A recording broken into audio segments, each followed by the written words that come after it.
Shalom. Shalom. Puji nama Tuhan, kita sudah membaca tentang kebenaran firman Tuhan ya. Tentang apa tadi ini? Kebabelan. Tentang apa? Surat kiriman kepada orang Pokoknya sudah dicerai-beraikan, kemudian dibuang. Lalu di sini Tuhan berjanji untuk apa? Memberikan masa depan yang baik untuk bangsa Israel. Nah, siapa di sini yang mempunyai cita-cita? semua. Denny Salomo katanya punya burung cita-cita. Mau jadi apa, nak? Mau jadi apa? Ya, mau jadi apa? Dia kan baru masuk nih kelas 1, jadi mau jadi apa? Oh, jadi pengusaha. Ya, bagus sekali ya cita-citanya. Yang lain? Ada yang mau jadi apa? Nah, setiap orang pasti memiliki yang namanya cita-cita. Lalu ibu bertanya sekarang, apakah kalian mengetahui masa depan kalian? Ya. Saat ini Anda bercita-cita menjadi pengusaha. Untuk di masa depan kira-kira jadi apa kita tahu? Tidak. Tidak tahu. Apakah Anda khawatir tentang itu? Ya. Apakah kalian ada merasa kekhawatiran dalam hati kalian? Ya. Jadi apa saya di masa depan? Ya. Ada satu kekhawatiran seperti itu ya. Ya. Nah, melalui pembacaan firman Tuhan kita hari ini tadi ya, dalam Yeremia 29 yang jelas di ayat 11 ya. Ibu ulang bacakan ya. Sebab aku ini mengetahui rancangan-rancangan apa yang ada padaku mengenai kamu. Demikianlah firman Tuhan, yaitu rancangan damai sejahtera dan bukan rancangan kecelakaan, untuk memberikan kepadamu hari depan yang penuh harapan. Siapa percaya di sini bahwa Tuhan itu memberi rancangan masa depan yang penuh harapan, bukan kecelakaan? Angkat tangan siapa yang percaya? Saya percaya. Semua percaya ya, puji Tuhan. Nah, oleh sebab itu, melalui firman Tuhan hari ini kita diingatkan. Yang pertama, satu ya, jangan takut akan masa depan kalian. Jangan khawatir. Serahkan semuanya ke dalam tangan Tuhan. Karena Tuhan yang sudah menjanjikan masa depan. Berdasarkan as kita tadi, dia sudah menjanjikan masa depan. Berarti kita harus apa? Percaya. Ada keyakinan hati, percaya bahwa masa depan kita itu indah nanti pada waktunya. Ya. Ya. Pokoknya jangan takut. Serahkan kekhawatiran kita ke dalam tangan Tuhan. Nah, kemudian yang kedua, gunakanlah kesempatan yang ada. Contoh menggunakan kesempatan yang ada untuk masa depan yang penuh harapan. Seperti apa? Ya. Belajar dengan baik. Sekarang kesempatannya untuk apa? Kesempatan kalian sebagai pelajar sekarang adalah kalian yang duduk di kelas 1, kalian yang duduk di kelas 2, berarti harus apa? Gunakan kesempatan belajar itu ya. Dan yang sebentar lagi mau naik kelas 3, kesempatannya apa? Magang. Dan sebagai syarat untuk naik kelas atau untuk lulus nantinya ya, kalian yang kelas 3 itu nanti akan apa? Kalau tidak magang maka tidak akan lulus. Itu syaratnya. Nah, oleh sebab itu gunakan kesempatan yang ada. Jadi ketika ada waktu belajar, kalian gunakan waktu belajar itu dengan sebaik-baiknya. Kemudian ada waktu apa tadi? Kalian dipersilakan untuk apa? Menunjukkan skill kalian, kemampuan kalian dengan apa? Dengan magang atau prakerin ya. Selain menunjukkan skill, kalian juga bisa apa? Di sana bisa belajar juga kan? Karena namanya magang, kita di sana juga apa? Iya, dilatih ya, diberi bimbingan ya. Oh, di mana di tempat kalian magang. Dan gunakan kesempatan itu ya. Jangan disia-siakan. Saya mau jadi polisi, Bu. Kesempatannya seperti apa kalau mau jadi polisi? Kalau ada pendaftaran kalian ikuti ya, kemudian perlu nggak persiapan fisik? Perlu. Kesempatannya dengan cara apa?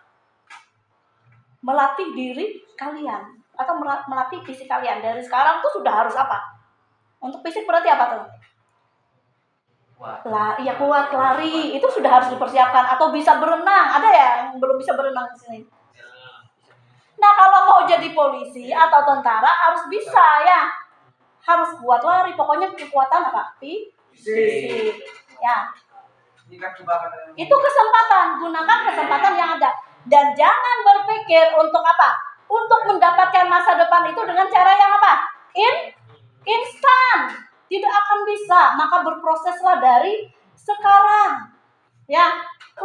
Tidak langsung jadi dokter, tidak langsung jadi polisi, kemudian tidak langsung misalnya mungkin ada yang mau jadi pendeta, tidak langsung jadi pendeta. Itu semuanya berproses. Ada proses yang harus kalian lalui. Oleh sebab itu gunakan kesempatan. Kemudian yang ketiga, gunakan waktu kalian. Sekarang waktunya sudah dipergunakan dengan baik ya?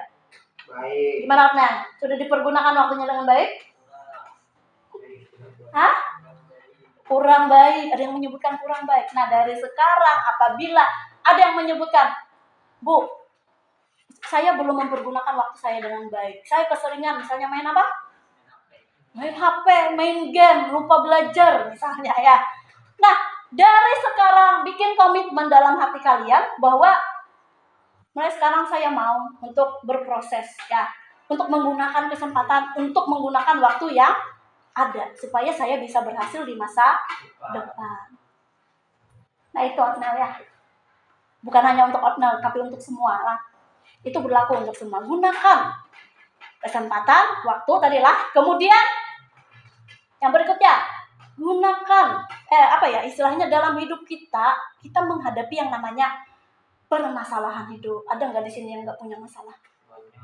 Banyak masalah, macam-macam. Dari segi ekonomi, di rumahnya orang tuanya mungkin sering bertengkar, berkelahi ya. Kita mungkin juga kalian sering berkelahi dengan yang sesama kalian ya, yang sebaya dengan kalian.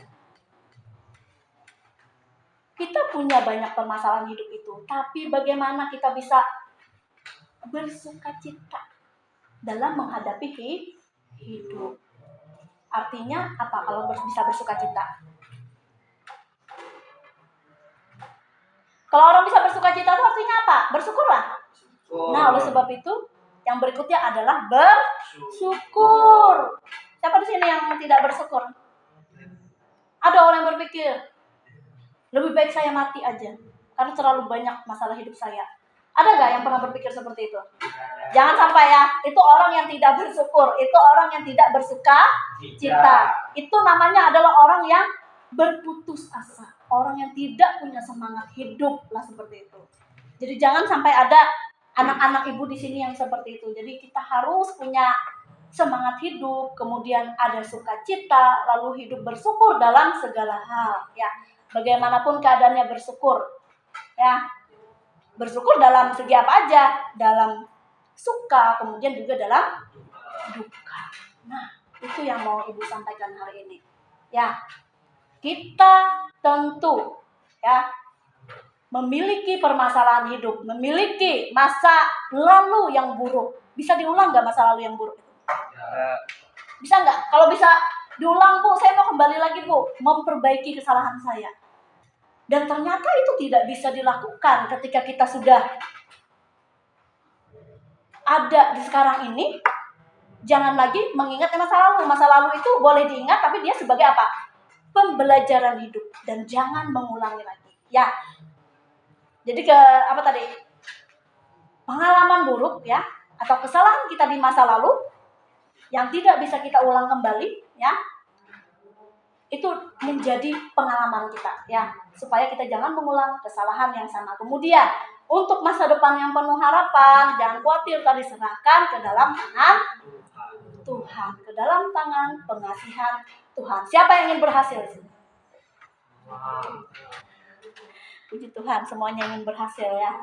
Ibu senang kalau dengar kayak itu. Berarti kalau kalian bilang saya ingin berhasil, Bu, itu berarti ada semangat hidup, semangat untuk mau menggapai apa yang menjadi cita-cita kalian ya.